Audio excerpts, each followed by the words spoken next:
In this video, I want to help you to develop better quality low volleys. If this is a shot that you're struggling with, I'm going to give you a number of different tools that are going to really help you to improve. Because realistically, low volleys have a relatively easy technique. There's not too much to go wrong. So if you have been working on your low volleys, but you're still struggling with them, it suggests that there's potentially something physical that's restricting you. So that's what we're going to be focusing on. I'll start by talking about the most frequent technical issue that players have, and then I'm going to show you a series of different physical exercises to improve underlying issues that prevent players from developing a good quality low volley. So hopefully you find the video helpful. If you do, it'd be awesome if you could give me a thumbs up, and if you haven't subscribed to my channel before, it's much appreciated if you could do that as well.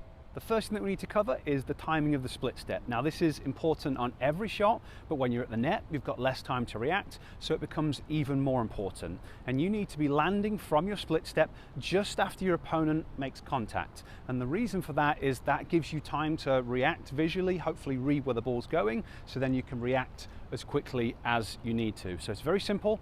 Record yourself playing, watch it back, look at when you're landing from your split step. And if you're not landing a fraction of a second after your opponent makes contact, then that's something that you need to prioritize and work on within your volley practice. And that leads us nicely into the first physical thing that holds a lot of players back, and that's the visual reaction speed. Yes, we need to time the split step, but your visual system also has to be capable of reacting, and your visual system has to be capable of tracking the ball through to contact so you can hit your low volley cleanly. So what I want to do is show you three very simple exercises that you can start to work on to improve how your visual system functions. The first one that we're going to be doing is a near-far switch. So this is training your ability to shift your focus from looking at things up close to looking at things that are in the distance. Sounds simple, but I've assessed a lot of tennis players, and this is something that a lot of players struggle with. So all you're going to do is hold a pen or pencil close to your face, like I'm doing here. You're going to focus your eyes on the tip of the pen or the pencil, and then you're going to quickly look at something that's in the distance. So I'm doing this out on court, which means I can look at something that's at the full length of the tennis court, which is obviously ideal. But if you're not out on court, you can do this at home and just look at something at the far end of the room. And you literally just switch back and forth between the close target and the far target, training your ability to do it more and more quickly. Because what you'll probably find is when you switch from the close target to the far target, initially it takes a little bit of time before you can see the far target clearly. So you just work on it and train this visual skill. Maybe starting with around 20 switches is a good number, but it's an exercise that you can build up the number of switches over time. The second visual exercise that we're going to work on is called the VORC, and it targets the visual system but also the vestibular or balance system that lives in the inner ear. Now this is an extremely important system in tennis and something that I find a lot of players have problems with. The vestibular system's job is to detect movement. So as you move your head and as you move your body, we've got different receptors in the vestibular system that detect movement in different directions. This system then talks to your visual system and keeps your eyes pointing at the target. So it's really important for keeping your eyes watching the ball as your head moves, but it also sends information back to the rest of the body, and it controls your posture and your ability to move safely and effectively. So any issues with this system cause a lot of problems.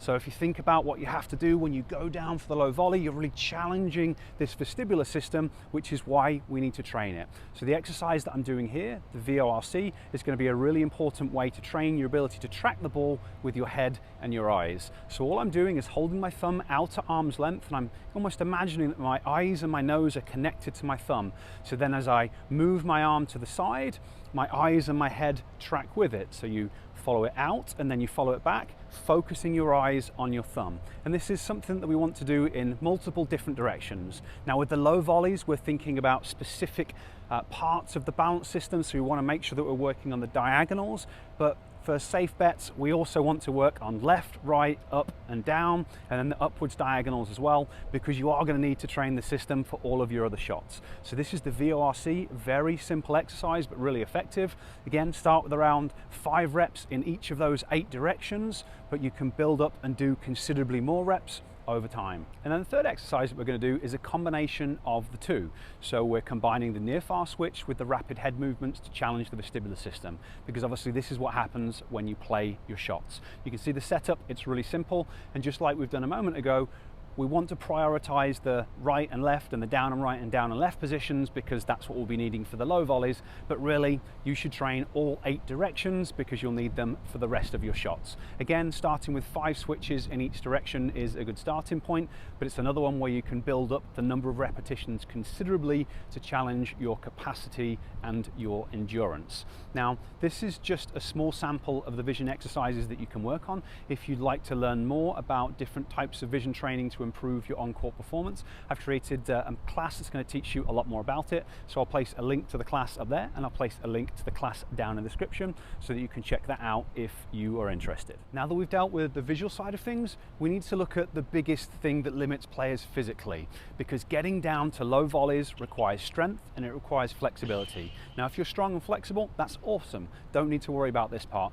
But a lot of players aren't strong enough or flexible enough to get down, especially older players, and it's the thing that prevents them from hitting good quality low volleys. So I want to show you 2 simple exercises, one that focuses primarily on strength, one that focuses primarily on flexibility, but they both work on both of them to an extent. The first exercise we're going to work on is going to be a split squat. Now, this is a very simple but a very effective training exercise, and I give players minimum recommendations for this. You need to be able to do at least 12 split squats on either leg with good form and with a good tempo. And what I mean by good tempo is going down for 4 seconds and then pushing back up quickly. We really need to be able to lower our body weight under control. We need to be able to decelerate our body because that's what's going to allow you to, lunge into that low volley position safely. So you can see the setup for the exercise. When you're performing it, I want you to try and keep your body up straight. You're going to go down as far as you can. You're going to push your front knee forwards as far as you can over your toe. It's really important that you train your body to be strong in these positions so that you can play tennis safely. So you're going to lower down for 4 seconds, and then you're going to quickly push back up and straighten your front leg. So there will be load, there will be tension on the back leg. It's going to challenge the flexibility on your back leg, but we're primarily challenging and working on the strength on the front leg. So front leg, bend it as much as you can. Try and push your knee as far forwards as you can. But aiming for 12 repetitions as a minimum, 4 seconds down, 1 second up. And you should be able to do 3 sets of that with body weight. So do the right leg, rest for 30 seconds, do the left leg, rest for 30 seconds, back to the right leg. Do that 3 times. And I personally class that as an absolute minimum requirement for leg strength in order to play tennis safely. But in terms of performance, we can then add additional weight and increase our strength considerably to help with performance further. Then the second exercise we're going to work on is to improve flexibility in your hip flexors and quads. A lot of players have tight hip flexors because people spend so much time sitting. This is one of the big things that prevents players getting down to low volleys. So really important to work on it. And this is my favorite way to do it.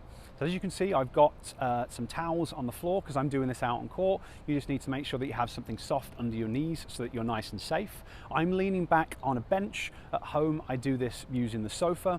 Depending how flexible you are, you might need something higher, or potentially you could use something lower, or you might not need anything at all. You can just rest on your hands or your elbows, but you're going to lean back and you will feel a stretch in your quads and in your hip flexors. And what I want you to do is to squeeze your butt and really tilt your pelvis back. So posteriorly tilt your pelvis. An anterior tilt is when you let the pelvis come forwards like this. A posterior tilt is when you tip it back like that. So we want to be holding a posterior pelvic tilt, and that basically means squeezing your glutes. So there's a few different ways that you can try and increase flexibility. The first one is to do long, deep breathing. So as you're squeezing your glutes and holding that posterior pelvic tilt, you can try and do a full diaphragmatic and upper chest breath. So try and maximally inhale, fill your lungs full of air, and then slowly exhale. And if you repeat that for 1, 2, 3, sometimes 4 minutes, these muscles can be stubborn. You might need to hold it for a long time. That can really help to increase your range. The other thing that you can do here is you can work on strengthening in these positions. So we want to work on squeezing the glutes. So you're really tensing the glutes, and as you do that, because they work in opposition to the hip flexors, that can kind of force the hip flexors to relax. So try really squeezing your glutes hard and then relaxing your glutes. And then the other thing that you can do is work on strengthening your quads in this position. So while maintaining that posterior pelvic tilt, you can try and push your legs into the floor, so you'll be training the strength in your quad muscles, so they'll be trying to straighten your legs out of this full end range position. And this is going to be one of the most important things that you can do to increase the range of motion that you've got at your knees and your hips, and really combining all these, squeezing the glutes, alternating that with squeezing the quads and trying to impart force into the floor, and then combining that with different types of breathing. They're going to be the best ways overall to increase your flexibility. And what you'll find over time is you'll be able to reduce the height of the support that's behind you until you don't need any support at all. But this is one of the best ways that you can work on improving your hip flexor range of motion. And then the final exercise that I recommend you working on is a shadow low volley, which really combines the two elements and helps train your body and make it feel safe getting down to those low volleys. A lot of people practice shadow forehands and backhands, but they don't practice the volleys. So it's very simple, but very effective. And I recommend that you practice two different versions. So the first version is going to be the more regular version, where you're doing a drop step and then stepping across. So if I'm hitting a low forehand volley, I'll do a drop step with my right leg and then step across with my left leg and land on my left leg in a lunge position. But I also recommend you do it the other way, where you step out directly into a lunge with your right and left leg, because sometimes you need those variations when you play. So it's better to have practiced them than to have not practiced them. And when you're doing these lunges, I want you to be very intentional, or when you're doing these shadow low volleys, be very intentional about it. So land in a good quality split step, use good technique as you go into the shadow volley, and really emphasize keeping your head still and holding your head still for a moment or two after contact. So you're going to be holding that bottom lunge position and holding the head position to really increase your strength and increase your balance in these positions. Okay, so there you've got a series of different exercises to help you address a lot of the underlying things that prevent players from developing high quality low volleys. If you incorporate this into your practice on a regular basis, it is going to make a massive difference.